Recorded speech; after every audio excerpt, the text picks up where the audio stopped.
Нурес каналында жаңылыктар топтому. Акыркы сааттардагы жаңылыктар менен тааныша алыңыздар. Биздин каналга жазылып, видеого лайк басып, жаңылыктар менен өз убагында кабардар болуп туруңуздар.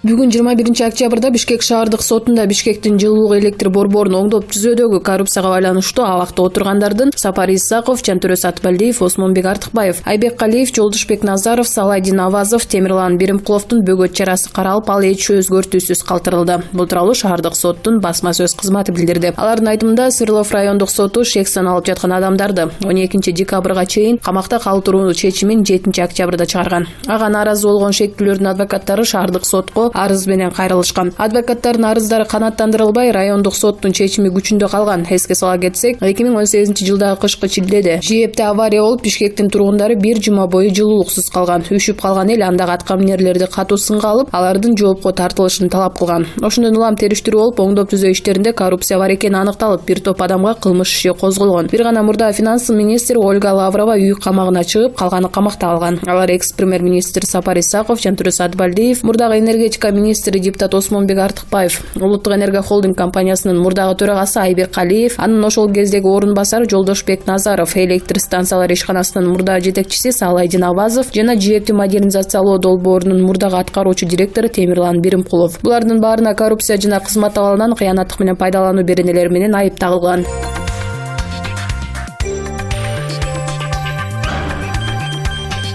Мамлекет ишкерлерди коргоону өзүнүн маанилүү милдеттеринин бир катары көрөт. Бул тууралуу премьер-министр Мухаммедкалый Абылгазиев өкмөттө өткөн жыйында бишкектик ишкер Хофур Абурахемдин уурдалып, андан кийин киши колдоо болуп көз жумганы боюнча кылмыш фактысы сөз болгон учурда айтты. Өкмөттүн басма сөз кызматы кабарлагандай, Абылгазиев бул кылмыш иши боюнча бардык күнөөлүү адамдарды, анын ичинде маалымат ташыгыч ким экендигин аныктоону тапшырды. Акыркы окуялар укук коргоо органдары ишкерликти колдоо боюнча тереңдетилген иштерди аткарууга тийиш экендигин даана күбөлөндүрүп турат, деди Абылгазиев. Кеңешмеде ички иштер министри Кашкар Жунушалиев Хофур Абурахемдин өлүмүнө байланыштуу 8 шектүү кармалып, тергөө абагына киргизилгенин билдирди. Андан тышкары кылмышка тиешеси бар, анын ичинде ишкердин автоунаасын сатууга аракет кылган жарандар аныкталганын кошумчалады. Премьер-министр ишкерлерди, анын ичинен чет элдиктерди мыйзамды сактоого жана маселелерди өз алдынча криминал менен чечүүгө аракеттенбөөгө чакырды. Эгерде маселе жаралса, өмүрдү жана мүлктү сактоо үчүн милицияга кайрылуу керектигин айтты. Ишкер Хофур Абурахем 4 октябрдан бери дайынсыз болуп, анын сөөгү 19 октябрда Нарындын Кочкор районунан табылган. Милиция буга чейин аны өлтүрүүгө шек саналып, 4 киши кармалганын кабарласа, кийинчерээк Ички иштер министрлиги 8 киши колго түшүрүлгөнүн жарыялады. 39 жаштагы жаш ишкер Хофур Абурахем Мадина базарындагы Мадина кафесинин ээси болгон.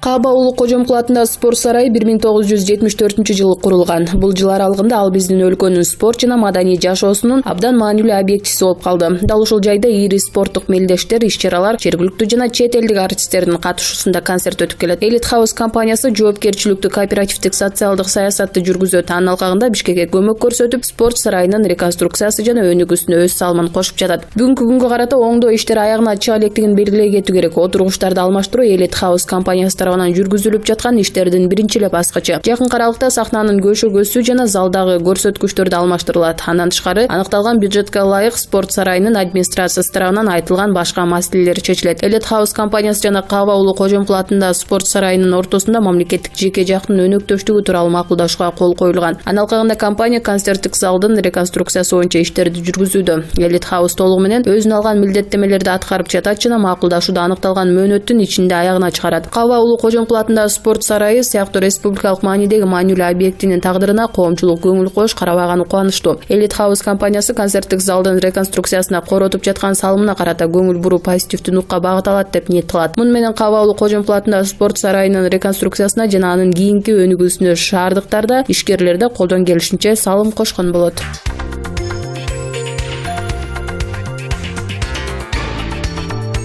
Президент Сооронбай Жээнбеков Японияга иш сапарынын алкагында Токио шаарында Tokyo Europe MFG корпорациясынын башкы кеңсесине барды. Бул тууралуу мамлекет башчынын маалымат кызматынан кабарлашты. Жээнбеков корпорациянын ишмердиги менен таанышып, анын башкаруучулугунун төрагасы Шикото Танака менен жолугуп, инвестициялык кызматташтыктын келечеги тууралуу пикир алмашкан. Президент Tokyo Europe MFG жетекчилиги менен 2017 жана 2018 жылдары Бишкектеги жолугушууларда жетишилген макулдашуулардын баары бүгүнкү күндө ишке ашканын, Кыргызстанда корпорациянын кичи ишканасы ийгиликтүү иштеп жатканын канааттануу менен белгилеген. Бизнес инвестициялар бизге аба менен суудай керек. Биз Япония менен сиздикиндей ири корпорациялар менен кызматташууга кызыктарбыз. Япония бизге көз карандысыздык алгандан бери көп жардам берди, деген Жээнбеков. Tokyo Europe MFG корпорациясынын башкармалыгынын төрагасы Танака корпорациянын бүгүнкү күндө Казакстанда, Шри-Ланкада жана Филиппинде иш жүргүзүп жаткан Бишкек шаарында кичи ишканасынын ишмердигин кеңейтүү боюнча пландар менен бөлүшкөн. Танака Кыргызстан менен кызматташтыкты өнүктүрүүгө корпорация кызыктар экенин айткан. Биз заманбап Япония инвестициялык технологияларын киргизүү жолу менен Кыргызстандын экономикасынын өнүгүшүнө өз салымыбызды кошкубуз келет деп белгилеген ал. Бишкектеги Tokyo Europe MFG корпорациясынын кичи ишканасынын кызматкерлери аткарылып жаткан иштер жана жакынкы келечекте болгон пландар тууралуу айтып беришкен. Корпорациянын кичи ишканасы Япония өкмөтүнүн колдоосу менен Кыргызстанда биргелешкен долбоорлорду ишке ашырат. Учурда Бишкек-Ош жолунун бир бөлүгүндө көчкүгө каршы курулуштар орнотулуп жатат. Жакынкы мезгилде буга окшогон жумуштар аталган жолдун башка бөлүктөрүндө да башталат. Жээнбеков Кыргызстандын токен инженерлерин даярдап чыгарганы жана Бишкектеги кичи ишкананын кызматын кеңейткендиги үчүн Tokyo Europe MFG жетекчилигине ыраазычылык билдирип, бул багытта иш-аракеттерди улантуу маанилүү экенин белгиледи. Tokyo Europe MFG дүйнө жүзү боюнча жогорку технологиядагы болот аркандарды чыгаруучу ири ишканалардын бири. Корпорациянын Бишкек шаарындагы кичи ишканасы 2017-жылы ачылган.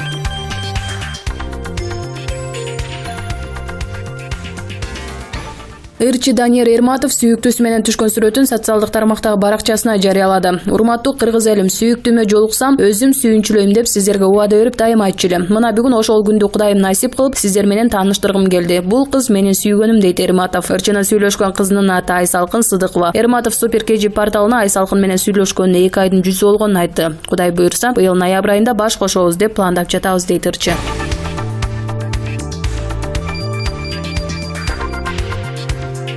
Ошто туристтик милициянын кызматкери кызды зордуктоого аракет кылган деп шектелүүдө. Бул тууралуу 24 KG агенттиги жеке булактарына таянып билдирди. Маалыматка караганда, укук коргоо органдарына арыз 16 октябрда келип түшкөн. Шектелип жаткан тартип сакчысы кызматында 11 айдан бери иштеп келген. Ал түшүндүрмөсүндө арыз менен мурунку сүйлөшкөн кызы кайрылганын айтты. Кыз кызганычтан улам ушундай кадамга барган деп билдирген редакцияга. Ош шаардык ички иштер башкармалыгы учурда факты боюнча иликтөө жүрүп жатканын айтты. Арыз кылмыштардын жана жоруктардын бирдиктүү реестрине катталды. Учурда экспертиза дайындалды. Эгер факт аныкталса, анда милицияга тиешелүү юридикалык баа берилет деп айтылат маалыматта.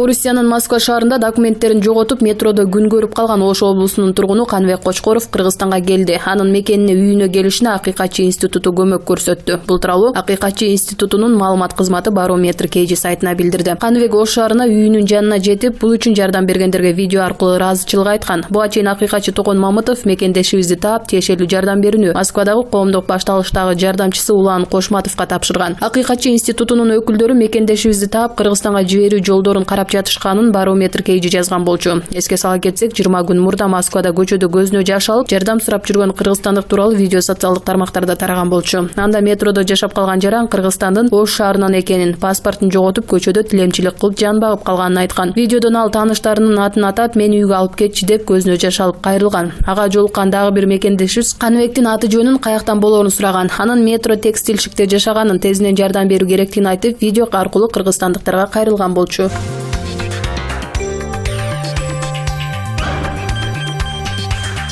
Бүгүн Ысык-Көл облусуна караштуу Каракол шаарында Шапак Баатыр жолунун ачылышы болду. Иш чарага шаардын мэри Адил Каниметов баштаган аткаминерлер келишти. Аларды улуттук кийим кийген кыздар колдоруна боорсок кармап тосуп алышты. Салынган жолдун узундугу 600 метрден бир аз жогору. Ал 12 миллион сомго курулду. Караколдун мэри кызыл лентаны кесип салып болуп калгандай оптимистик маанайдагы сөзүн сүйлөдү. Ал эми шаардын айрым тургундары 600 метрлик жолдун ушундай шаң шөкөт менен ачылганына нааразы. Алар бул ишти анс деле жергиликтүү өзүн-өзү башкаруу органдарынын милдети дешет. Бул жөн гана оңдоо иштери болчу. Эмне үчүн жолдун ремонтунан кийин ага тиешеси жок кишилер тарабынан лента кесилип ачылышы керек. Караколдо ушундай арзан шоулар бар дешет шаар тургундары. Эске салсак, буга чейин бийликтегилердин лента кесүү жөрөлгөсү катуу сынга кабылган.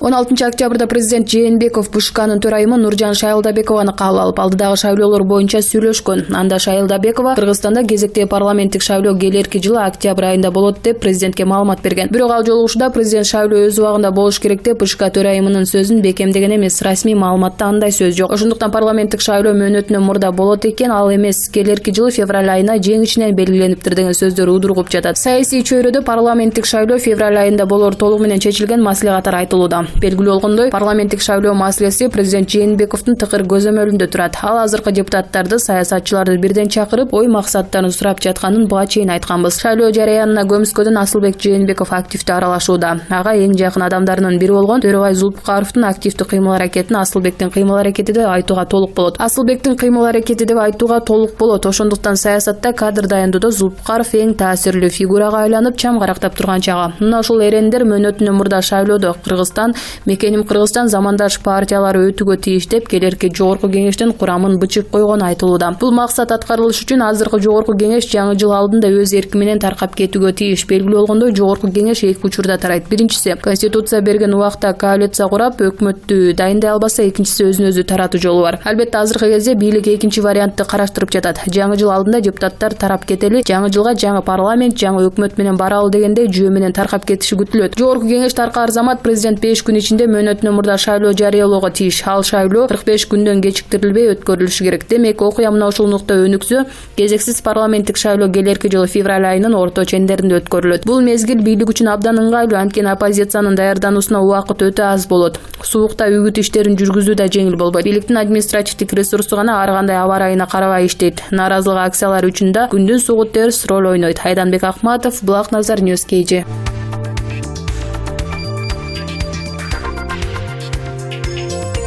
Теле алып баруучу актриса Назира Айтбекова эмне себептен желмооз кыз болгонун социалдык тармактан түшүндүрдү. Көптөн бери желмооз кыздын бет кабын кие элекмин, бет кабымды берип койгулачы. Ичимдеги назик, ыйлак, ак көңүл кызды терең жашырып, сыртынан желмооз кыздын элесин кийдим. Аарулук бааланбай, тазалык тебеленди да калат анткени. Жинди кыз дегиле мага жаман көргүлө. Жинди кыздын образында жүргөндө сөзүңөр катуу тийбейт. Эч ким менин көңүлүмдү кирдете албайт. Мен бирөөнү ыйлатышы мүмкүн, бирок мени ыйлата албайт. Жаман кыз мени коргойт. Сыртымда кошол стерва болбосо, сындырып кетмек мени ачак. Жумшактыгым, назиктигим тикенектин алдында жашынсын. Бет кабыңды чеч, чыныгы өзүңдү көрсөт деди эле мени жакшы тааныган бирөө. Жаман экен, бет капсыз жалаңач жүргөн. Үшүп кеттим. Денебизди түрдүү көйнөктүн алдына жашыргансыңар, жан дүйнөбүздү түрдүү бет каптын артына жашырат экенбиз. Өзөгү чиректер сулуу көрүнөт, өзөгү сулуулар түрү сук көрүнөт. Ким кандай өзөгүн жашырып жүрөт, кеп ошондо деп жазды Назира Айтбекова.